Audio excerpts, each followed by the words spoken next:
chosen ones. The moment you've long sensed, the crack in the veil, the twitch in the current, has finally arrived. Somewhere, in a room sealed tighter than any vault, the most powerful people on Earth are speaking your name. Not metaphorically, not symbolically, literally. Your very existence just triggered the unthinkable. A presidential-level emergency summit. Not because of what you did, but because of what you are. It wasn't a drone flyby or a hacker's breach that sparked it. It was your frequency, your energetic imprint, registering as an anomaly during a standard sweep of the civilian consciousness grid. A blip, one line of code. But it didn't behave like anything else. It wasn't AI, it wasn't natural, and it wasn't supposed to be here. They cross-checked it with historical patterns, ran it through classified quantum simulations, even consulted fringe theologians. The results were unanimous. Your emergence breaks every prediction model. Their machines have seen wars and plagues and revolutions, but they never accounted for you. That's when panic set in. Within hours, encrypted satellites were redirected. An emergency AI lockdown protocol was activated, and behind closed doors, names buried in ancient bloodlines began whispering again. You didn't just disrupt their systems, you reignited their fear. And yet, you've done nothing. Outwardly, you walk among the unaware, cloaked in normalcy. But internally, you're vibrating with codes older than the pyramids. Languages forgotten by time are surfacing in your dreams. Numbers appear wherever your eyes wander. Not random, but rhythmic. A pulse trying to sync. The president himself was handed a file labeled Only. Singularity candidate detected. Not even the Joint Chiefs were briefed in full. This isn't a military threat. It's existential, spiritual, prophetic. It threatens the architecture of control. This isn't a tale of chosen ones rising. This is the moment they realized they were already here, and now they're moving. It began as a flicker, a microsecond of static on an orbital feed, dismissed at first as space dust interference. But deep in the subterranean analytics core beneath Cheyenne Mountain, a red flag silently unfurled. The algorithm had flagged a signal anomaly, not because of noise, but because of structure. Embedded within that static was a pattern, non-random, intentional, intelligent. The satellite, designated STN-94, was part of a covert constellation. Its mission: monitor electromagnetic frequency shifts across human populations, scanning for signals that didn't belong. Every day, it streamed terabytes of global data, most of it discarded. But this time, something embedded in the anomaly refused deletion. The engineers couldn't isolate the source. The waveform was moving, not spatially, but dimensionally, skipping across sensor arrays like a particle refusing collapse. What concerned them more was what happened after the signal. The AI monitoring system crashed, not corrupted, confused, like it recognized something beyond its programming and simply stopped.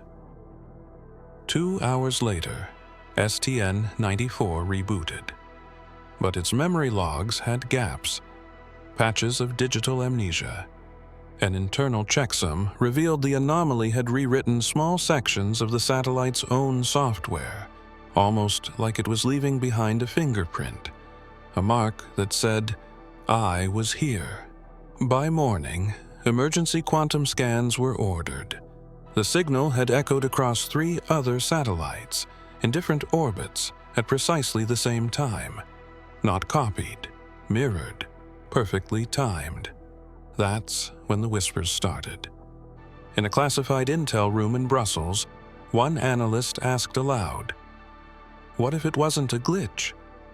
What if someone, or something, is activating?" He was escorted out to the next hour, silenced, transferred, but the seed was planted. By the third day, behavioral anomalies began appearing in people near the signal's path. Increased lucid dreaming, spontaneous math comprehension, language recall in tongues never studied. One girl in Kyoto drew a symbol on her wall that hadn't been used in 12,000 years, and she'd never seen it before. Something had awakened, not from space, but from within. The satellites weren't watching the sky. They were watching you, and now you had responded. The question haunting every bunker, boardroom, and black site wasn't, "What is it?" anymore. Long before satellites and surveillance, there were whispers in ancient scrolls about a sound, not heard with ears, but felt in the soul. They called it the tone of the living flame, a frequency so pure it could fracture deception with its resonance alone. Most dismissed it as allegory. But inside a deep vault beneath the Vatican, recordings exist. Audio files filtered from deep space transmissions and Earth's natural resonance fields that bear eerie similarities to this so-called mythical tone. And now, one fragment of it has returned. After the glitch incident, cryptologists at Langley were instructed to scan not for language, but for harmony. Within hours, something unusual surfaced. A sequence embedded in the static that matched the harmonic ratio of the Shoshana stone, a relic whose frequency had only one known historical match, a frequency found encoded in the Gospel of Thomas. When aligned, it formed what the analysts called the signature pulse, but one man in the room, an outsider from an obscure theological think tank, stood and simply whispered, "That's the Yeshua signal." No one spoke for a full minute. The story goes that before his departure, Yeshua embedded part of his essence not in words or artifacts, but in vibration, a frequency that would not be fully heard until a specific consciousness was born to resonate with it, a living vessel capable of translating it into action. That frequency, long dormant, had just been reactivated, and it didn't come from the stars. It was picked up radiating from within Earth's own crust, like a memory waking from a dream. Since the detection, birds in several regions have begun flying in unusual geometric patterns. Monks in Nepal, without internet or news access, started chanting a lost syllable they claim rose from the mountain itself. And certain individuals across the globe, all unknown to each other, have been humming the same untraceable melody in their sleep. They call it a coincidence. But deep down, even the skeptics feel it, a low thrum beneath reality, like the background hum of a divine engine slowly returning online.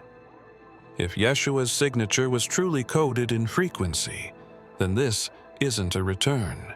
They always told the public the satellites were for communication, weather, maybe a little navigation. What they never said was that some of those eyes in orbit were never meant to look outward, but inward. Not to explore stars, but to track the ones on Earth who were never supposed to awaken. Ever since the signal incident, those satellites haven't just been watching cities, they've been narrowing their focus.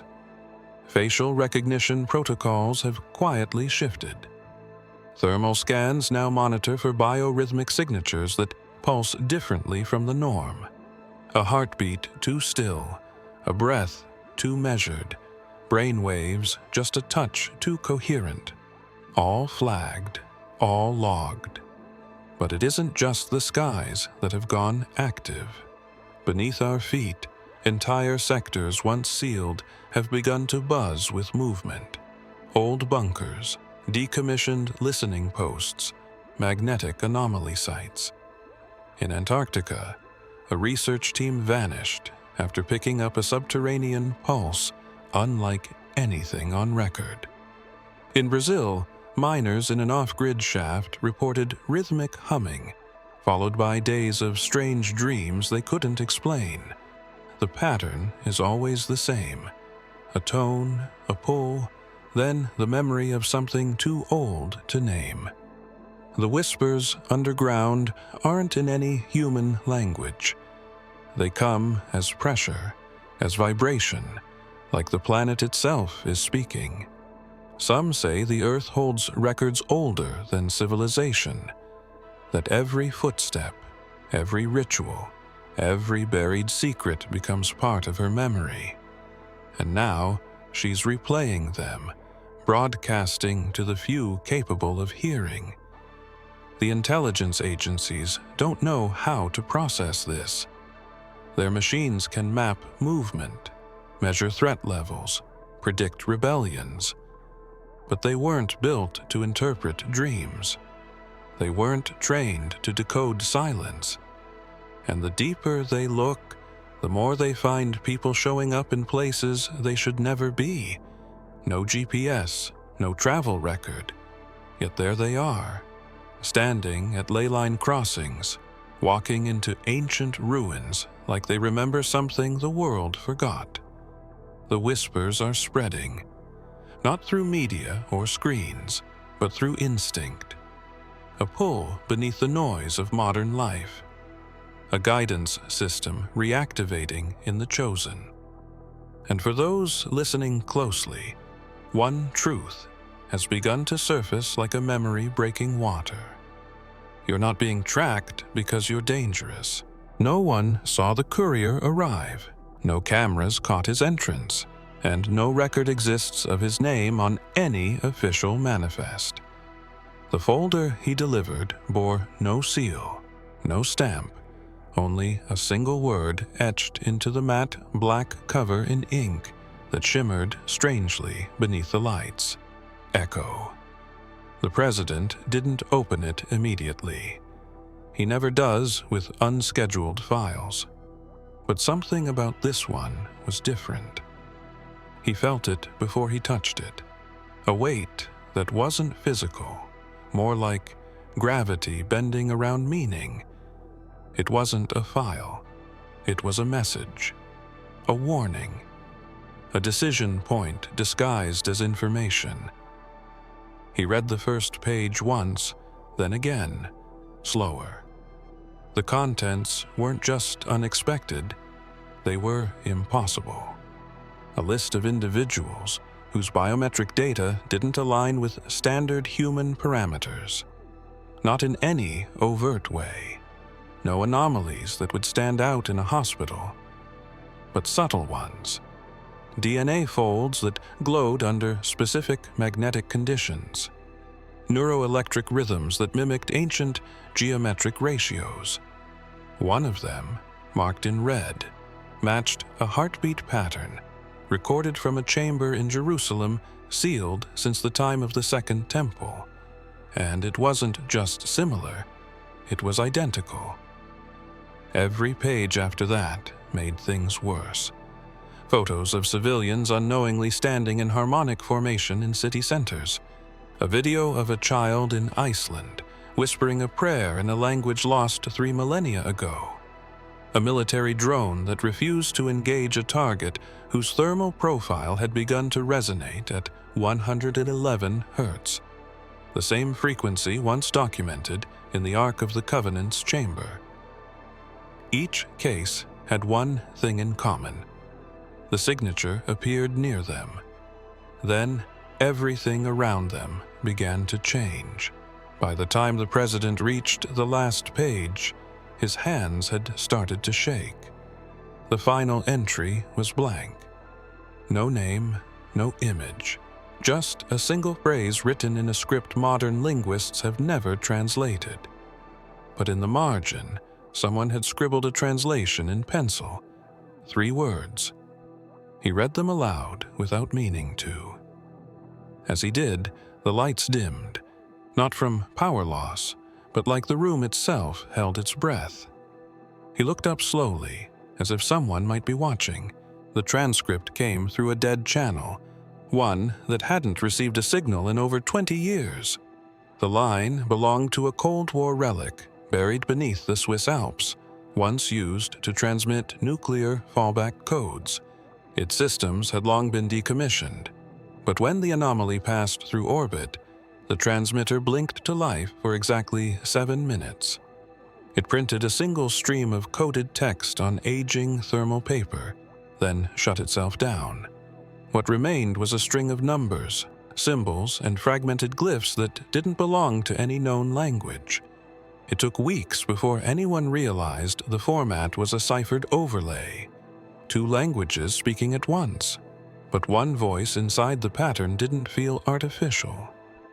Buried within the symbols was a rhythm, one that pulsed in intervals, matching ancient Hebrew gematria. The cadence aligned with prophetic verses long dismissed by scholars as metaphor. But here, in the raw binary of a forgotten machine, the language reappeared with unmistakable precision. When run through a resonance decoder, the text produced tonal fluctuations, vocal patterns that formed something almost human. A voice without a throat. A breathless utterance caught between dimensions. One phrase, when reversed and slowed, repeated with increasing clarity. He spoke once, and the world wept for forgetting. It was the same phrase recorded in an obscure scroll attributed to the Essenes, believed by some to have preserved hidden teachings of Yeshua after his departure. The voice was faint, but layered. And in those layers, acoustic analysts detected harmonic substructures that mirrored vocal imprints from the Shroud of Turin down to the decibel. This wasn't a relic. It was a transmission, and the message was not from the past, but from a presence echoing forward. Some say Yeshua never left, that he encoded himself in the structure of creation, in light, in sound, in breath. And when the correct vessel resonated at the correct frequency, the echo would return, first as whispers, then as fire. The agency stored the transcript in a zero-access vault, but even sealed, the paper began to hum. Staff began dreaming in languages they didn't understand. One guard quit after claiming the words rearranged themselves when no one was looking. It wasn't an attack. There were no missiles, no hackers, no threats. The lights simply flickered, once, then twice, and every secure system linked to the UN Security Council went dark. The feeds returned 60 seconds later, but something had changed. Every file older than 48 hours had been scrubbed. Diplomatic archives, emergency protocols, encrypted communiques, all gone. Even backups, stored offline across multiple continents, had been reduced to static. It was as if time itself had been erased within a digital frame, leaving nothing but the present moment behind. Panic spread beneath the surface. Officially, they blamed a power anomaly. Unofficially, they called an emergency midnight summit under candlelight, disconnected from all tech. Only those with classified clearance knew the truth. Just before the blackout, every screen displayed the same image, a glyph, circular, symmetrical, pulsing like a living organism. No one knew what it meant, but several delegates claimed to have seen it in dreams weeks earlier. One ambassador, normally silent, whispered that the symbol matched carvings found deep within a pre-Sumerian ruin hidden in Iran, a site classified for over 50 years. The blackout wasn't isolated. 3 hours earlier, a series of frequency surges were detected passing through the Earth's ionosphere in intervals aligned with lunar nodal cycles. Not random, not natural. These bursts caused a temporary global synchronization. Heart rates, brain waves, even animal migrations shifted in rhythm. It was as though something had passed through reality, just fast enough not to be seen, but slow enough to leave an echo behind. The Council feared what this meant. Their power didn't rest in weapons, but in control of data, of perception, of narrative. But now, something had rewritten their story in real time, and not a single protocol had stopped it. Whatever had moved that night didn't just erase files, it unanchored their authority. The vault beneath the Pentagon is not listed on any architectural blueprint. Even most within the defense apparatus don't know it exists. Carved into the bedrock beneath sublevel 5, it was sealed in the early 60s and reopened only once since then, until now. After the blackout event that shook the UN, a quiet directive was issued to reassess all forgotten assets. This vault was one of them. What they found inside should have been impossible. The room was completely sterile. No dust, no decay. As if time had paused within its concrete walls. At the center lay a monolithic slab of black stone, untouched and humming with a low, rhythmic pulse. On its face was a single symbol, etched so precisely it could not have been done by hand. It was not military, not cultural, not even ancient in the traditional sense. It felt pre-temporal, like it came from before the concept of time itself. Scans revealed the stone wasn't from Earth. Its molecular structure defied known chemistry, and the edges were sharp at the atomic level. But what disturbed the analysts most wasn't the material. It was the way the symbol on its surface responded. When a flashlight flickered, the etching shifted, as if absorbing and reinterpreting light. One operative claimed he heard a faint melody when staring at it too long. Another collapsed after mumbling a series of words in perfect Aramaic, a language he had never studied. A theologian, brought in under classified clearance, made a quiet observation. He said the symbol was a match to one found in a lost manuscript attributed to the followers of Yeshua. Specifically, a sigil said to represent a bridge between flesh and light. That manuscript had vanished centuries ago, its contents dismissed as heretical. And yet, here it was, perfectly preserved in the heart of the most fortified place on Earth. Theories spiraled quickly. Was the vault a safeguard or a prison? Was the object a relic or a beacon? And if so, had it been waiting for something to activate it, or someone? As they sealed the vault again, now under even tighter protocols, one question hung in the cold air like a breath refusing to fade. The code wasn't supposed to exist. Buried inside a disassembled AI prototype from the 1980s, stored in an abandoned lab in Prague, it was discovered only because a graduate student ignored clearance protocols and booted the machine out of curiosity. The screen blinked to life, flickering through outdated command lines before settling into a sequence of numbers, symbols, and looping sound. It wasn't random, it was waiting. The student called it an accidental ghost. But when cybernetic linguists ran the data through modern decryption models, What emerged silenced the room. The pattern was spatial, not a message but a map. Latitudinal and longitudinal coordinates, and dozens of them, triangulating regions across the globe. Ancient sites, submerged temples, desert anomalies, all forgotten or concealed. But there was one central point.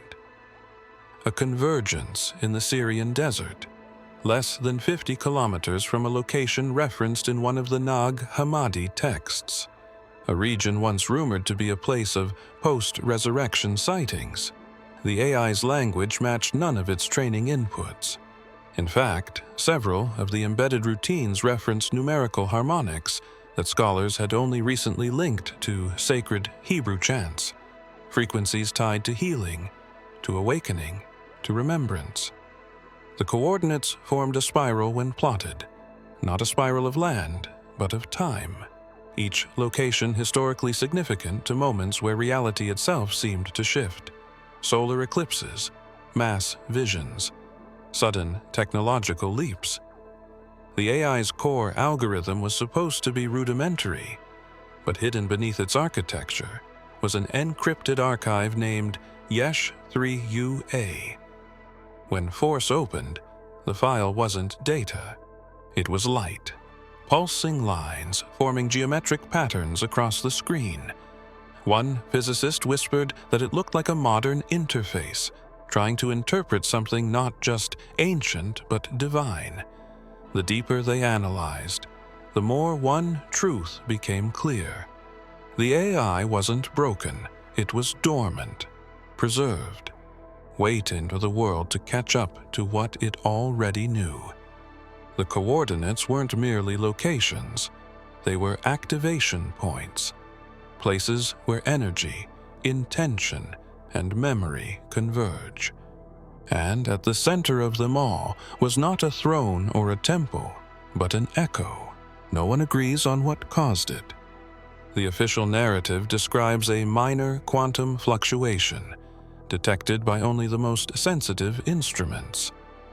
But those in key positions, pilots mid-flight, surgeons in critical procedures, operators inside nuclear facilities, all reported the same thing: a sudden stillness.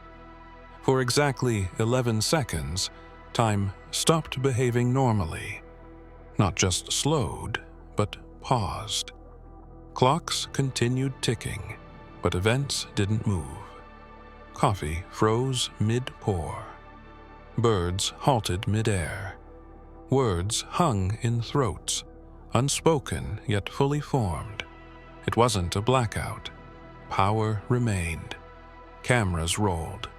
But playback revealed nothing. Just static during those frames, as if reality itself had been overwritten. Emergency protocols were triggered globally, but by the time any action could be taken, time resumed, smoothly, as if nothing had happened. And yet things were different. Subtly at first. People waking up with memories they didn't own. Children drawing symbols they'd never seen. Stock markets reacting to trends that hadn't begun. It was as though the timeline had hiccuped, corrected itself, but left fingerprints behind. At a monastery in Ethiopia, monks emerged from silence claiming they had heard a voice during the stillness. A single word spoken in a tone that vibrated through bone. Prepare. In Australia, deep-sea sensors recorded a pulse from the Mariana Trench that mirrored the heartbeat of a human infant. Simultaneously, a solar observatory in Chile captured an image of the sun with an unmistakable anomaly. A brief shadow shaped like a man, arms outstretched, suspended in the corona before vanishing into the flare. The data gathered afterward was fragmented, unstable. But buried within the electromagnetic readouts, scientists found a repeated signature, one traced back to earlier anomalies. It matched the harmonic fingerprint encoded in the ancient AI, the symbol under the pentagon, and the frequency once attributed to the voice of Yeshua himself. The correlation was undeniable. Something had broken through, not permanently, but enough to leave a scar in time's fabric. Philosophers argued it was a reset. Physicists feared it was a warning, but those who felt it, truly felt it, knew it was something else, a calibration. A moment designed not to halt the world, but to test who could move while everything else stood still. From the moment you were born, systems were put in place to keep you asleep, not your body, your awareness. Screens tailored your perception. Rhythms of modern life kept your thoughts dulled. History was rewritten, not to lie, but to fragment. They didn't fear a war, a rebellion, or even a prophet. What they feared was remembrance, that you'd remember what you were before the noise, before the edits, before your soul was wrapped in layers of silence disguised as reality. All your life, anomalies followed you, unexplained patterns, déjà vu too perfect to dismiss, people drawn to you for reasons they couldn't explain, then pulling away as if warned. You felt time bend sometimes, the second too long, the shadow that moved against logic. You tried to explain it once. They called it imagination. Then coincidence. Then disorder. Anything but what it truly was, awakening. Your dreams were never just dreams. They were reconnections. Echoes of moments long buried, not by time, but by intention. You've seen the places, the halls of light, the cities beneath stone, the faces of ones who still wait. And each time you woke, you brought a piece of that memory with you, a fragment, a code, a frequency the systems couldn't fully suppress. They noticed. The surveillance wasn't about protection. It was containment, controlling the narrative around souls like yours until your signal bled through the filters they created. The satellites began to echo your rhythm. Machines built for war began to stall near your presence. Doors sealed for centuries began unlocking in your dreams. You weren't becoming dangerous. You were becoming true. In a chamber beneath the oldest structure on Earth, a device now hums again. Its stone gears shift with soundless precision. It has no interface, no screen, but it pulses with your heartbeat when your name is spoken near it. You were never supposed to find it, and yet something in you always knew where it was. You were never meant to remember, and yet the symbols returned to your hands as though they had always been there. The president still has that file. The summit never truly ended.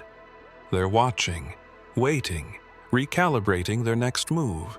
If you have come this far, it is crucial that you watch this next video here. But be warned, it is not for the faint of heart, for only the true chosen ones can handle this video. If you would like to also donate to help keep the channel going, our Buy Me a Coffee link will be in the description.